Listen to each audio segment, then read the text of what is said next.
ओठ लाल है लिपस्टिक क्यों लगाती हो? ओठ लाल है लिपस्टिक क्यों लगाती हो?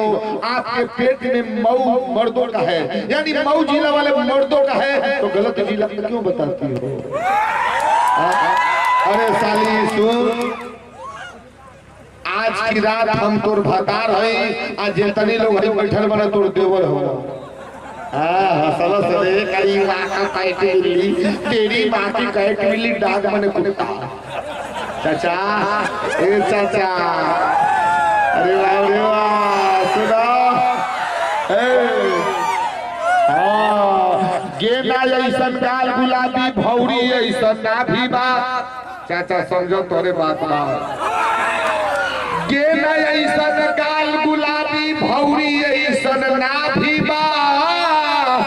ताला एकर बनवा चाचा तोहरे लगे चाबी बा। उल्टा सीधा जो भी काट लो काम आ गई पैसे पर, उल्टा सीधा जो भी काट लो काम आ गई पैसे पर। ऐसन जमाना आ गई भैया, भैंसिया चढ़ गई भैंसे पर।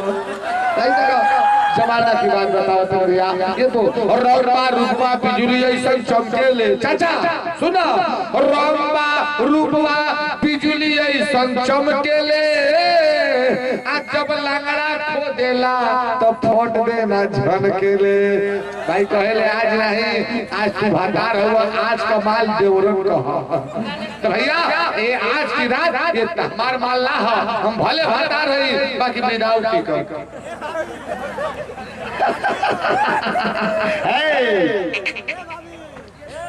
एक जोरदार ताली हो जाए भैया, लगे कि प्रोग्राम होता। वाह वाह भैया लगाओ। भतीजो तोरा मौसी जिंदाबाद।